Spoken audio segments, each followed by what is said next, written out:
ہمیشہ سچے۔ قرآن مجید میں اللہ تعالیٰ نے ایک واقعہ بیان کیا ہے، وَأَوْحَيْنَا إِلَىٰ أُمِّ مُوسَىٰ أَنْ أَرْضِعِيهِ، اور ہم نے وحی کی موسیٰ علیہ السلام کی والدہ کی طرف کہ تو اپنے بیٹے کو دودھ پلا، فَإِذَا خِفْتِ عَلَيْهِ، اور اگر تجھے بیٹے کے بارے میں ڈر لگے کہ اس کو پولیس والے پکڑ کے لے جائیں گے، قتل کر دیں گے، فَأَلْقِيهِ فِي الْيَمِّ، تو تم اپنے بیٹے کو دریا میں پھینک دینا، فَلْيُلْقِهِ الْيَمُّ بِالسَّاحِلِ، پھر یہ تیرا بیٹا دریا اس کو کنارے پر لگا دے گا، ساحل پہ لگے گا، مگر یَأْخُذُهُ عَدُوٌّ لِّي وَعَدُوٌّ اللَّهِ، اس کو وہ بندہ پکڑے گا جو بچے کا بھی دشمن، اللہ فرماتے ہیں میرا بھی دشمن، مگر ساتھ کہہ دیا وَلَا تَخَافِي وَلَا تَحْزَنِي، تم نے خوف زدہ بھی نہیں ہونا، تم نے غم زدہ بھی نہیں ہونا، اِنَّا رَادُوهُ إِلَيْكَ، ہم اسے تمہارے پاس واپس لوٹائیں گے، وَجَاعِلُوهُ مِنَ الْمُرْسَلِينَ، اور ہم اس کو رسولوں میں سے بنائیں گے۔ اب اللہ رب العزت نے ایک خاتون کے ساتھ، عورت کے ساتھ ایک وعدہ فرمایا۔ آپ جانتے ہیں کہ عورت کتنی کمزور دل ہوتی ہے، اور پھر اپنے بیٹے کے بارے میں کتنی سینسٹیو ہوتے ہیں۔ جنگل کا سفر کرے نا تو بتاتے ہیں کہ بھئی وہاں اگر کسی فیمیل کے ساتھ بچہ ہو تو وہ بہت زیادہ کیئرفل ہوتی ہے، قریب نہیں آنے دیتی کسی کو۔ اگر ایک عام جاندار بچے کے بارے میں اتنا سینسٹیو ہے تو انسان ہے۔ تو ماں کا دل بچے کے بارے میں تو بہت ہی زیادہ نازک ہوتا ہے۔ اس بچے کے بارے میں اللہ فرما رہے ہیں کہ تو اس کو دریا میں ڈال دے۔ اب عقل کہتی ہے یا اللہ، آپ نے اگر اسے رسولوں میں سے بنانا ہے تو میں کسی غار میں چھوڑ آتی ہوں، میں اس کو چھت کے اوپر سلا دیتی ہوں، کسی کو پتہ ہی نہ چلے۔ نہیں، اللہ تعالیٰ بندے کے مشاہدے کو توڑتے ہیں، دیکھتے ہیں کہ اس کو میرے وعدوں پہ یقین ہے یا نہیں، اس لیے فرمایا تو نے اسے پانی میں ڈالنا ہے۔ عقل کہتی ہے کہ پانی میں ڈالنے کے لیے مجھے ایک بکسا بنانا پڑے گا، اگر اس میں نے سانس لینے کے لیے سوراخ چھوڑے کہ ہوا جائے تو ان سوراخوں سے پانی اندر جائے گا، بچہ ڈوب کے مر جائے گا۔ اگر اس کو واٹر ٹائٹ بنایا تو وہ ایئر ٹائٹ بھی ہو جائے گا اور بچہ دم گھٹ کے مر جائے گا۔ عقل کہتی ہے تیرا بچہ بچ نہیں سکتا، مگر حکم خدا ہے دریا میں ڈالو۔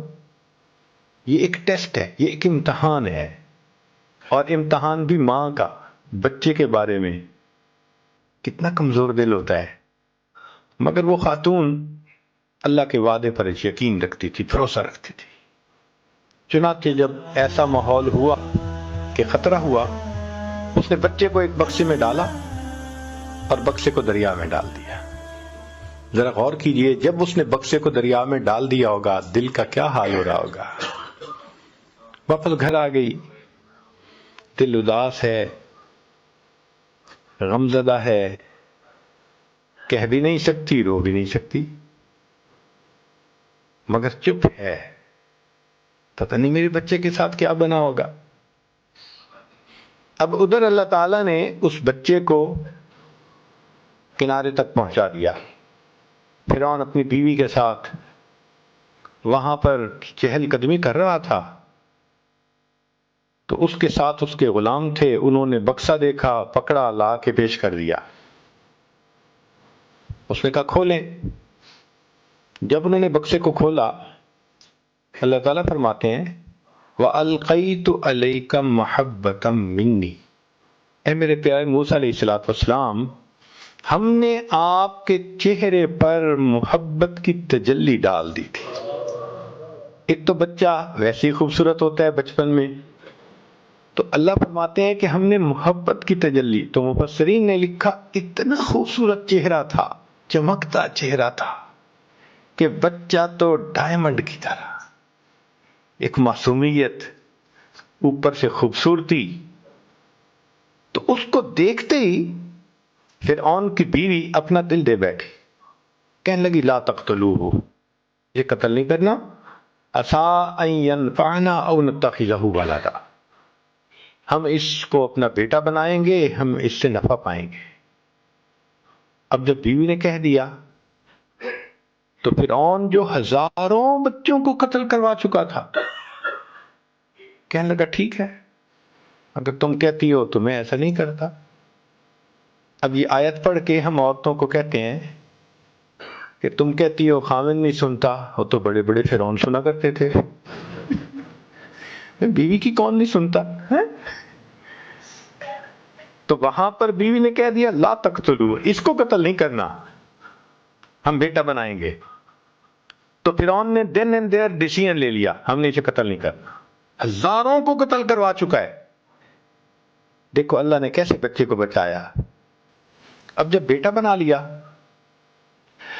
ہوا یہ تھا کہ اس کے ذہن میں یہ بات گئی تھی فرعون کے کہ جب اس بچے کو بیٹا بنا کے اپنے گھر میں میں پالوں گا تو یہ مجھ سے کیوں تخت و تاج چھینے گا، یہ تو میرا وفادار ہوگا، لہذا چلو میں اس کو قتل نہیں کرواتا.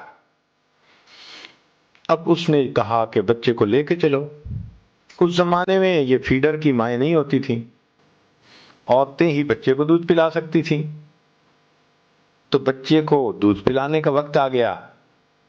ایک عورت دودھ پلاتی ہے، بچہ نہیں پیتا.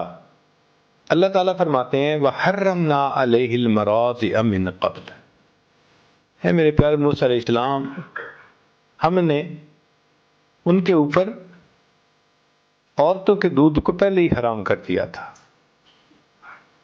یعنی وہ سوٹ نہیں کرتا تھا اس بیبی کو، لہذا جو عورت آتی دودھ فیڈ کرتی وہ نہیں پیتا، دودھ فیڈ کرنے لگتی وہ بچہ نہیں لیتا.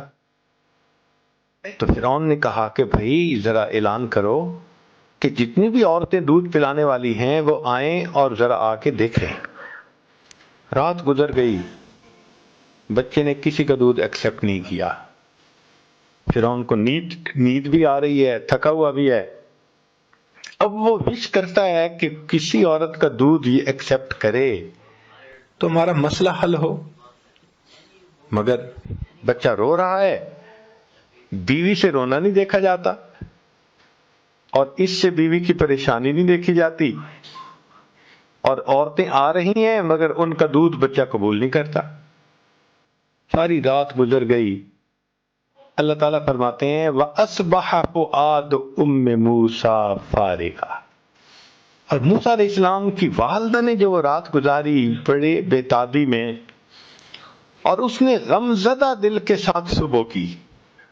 ان کادت لتبدی بھی لولا اربتنا علی قلبہا، اگر ہم اس کے دل کو گرا نہ دیتے تو وہ تو اپنا راز کھول بیٹھتی. کیا مطلب؟ رو لیتی، لوگوں کو پتہ چل جاتا کہ وہ گمشدہ بچہ اسی کا ہے.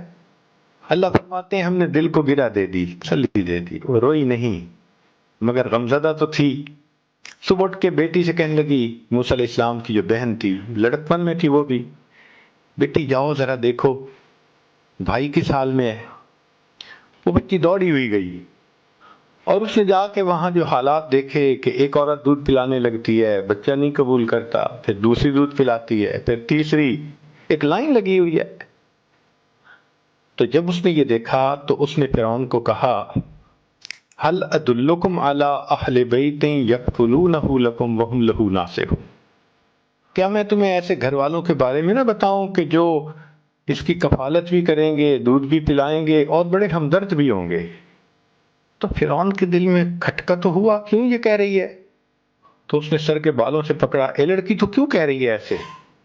اس نے کہا جی ہم آپ کی رعایا ہیں، ہم آپ کی خیر خواہی نہیں کریں گے تو کون کرے گا؟ اس نے کہا بات تو ٹھیک ہے، لے آؤ جس کو لاتی ہو. موسیٰ علیہ السلام کی بہن دوڑی ہوئی آئی اور آ کے امی چلو چلو بچہ دودھ نہیں پی رہا. تو ماں آ گئی اب جب ماں نے دودھ پلایا تو موسیٰ علیہ السلام نے پینا شروع کر دیا، بچے نے فوراً پینا شروع کر دیا، ایک شور مچ گیا، ایک عورت کا دودھ بچے نے ایکسپٹ کر لیا۔ وہ فرعون کو تو پہلے ایگزرٹ ہو چکا تھا، ایگزاسٹڈ تھا، سونا چاہتا تھا، وہ بدبخت تو سننا چاہتا تھا کہ بچہ دودھ قبول کرے تو میری جان چھوٹے۔ جب اس کو نیوز ملی نا، کہنے لگا ہاں بالکل ٹھیک ہے، اس عورت کو جانے نہیں دینا، میں سونے جا رہا ہوں۔ لو جی، عورت کو گھر میں رکھ لیا گیا، عورت دودھ پلاتی ہے، بچہ خوشی سے پی لیتا ہے، اب بچہ خوش ہو کے ہنستا ہے، کھیلتا ہے، سب بہت مطمئن ہے۔ تیسرا دن ہوا تو موسیٰ علیہ السلام کی والدہ نے فرعون سے کہا کہ دیکھو بھائی، اپنا گھونسلہ اپنا، کچا ہو یا پکا، میں تو اس محل میں نہیں رہ سکتی، میں تو اپنے گھر واپس جا رہی ہوں۔ جب وہ واپس جانے لگی اور فرعون نے دیکھا کہ یہ رکے گی نہیں، کہتے اچھا سنو، ہمارے بیٹے کو بھی ساتھ لے جاؤ، اس کو دودھ تم وہاں پلاتی رہنا، ہم تیری تنخواہ وہیں پہ بھیج دیا کریں گے۔ اللہ تعالیٰ قرآن مجید میں فرماتے ہیں فَرَدَدْنَاهُ إِلَىٰ أُمِّهِ، ہم نے اسے لوٹا دیا اس کی ماں کی طرف، کئی تقر عینها، تاکہ اس کی آنکھیں ٹھنڈی ہوں، ولا تحزن، اور وہ غم زدہ نہ ہو، فلتعلم، اور وہ جان لے ان وعد اللہ حق، اللہ کے وعدے سچے ہیں، ولکن اکثرهم لا یعلمون، ہم بندے نہیں سمجھتے، واقعی اللہ کے وعدے تو سچے۔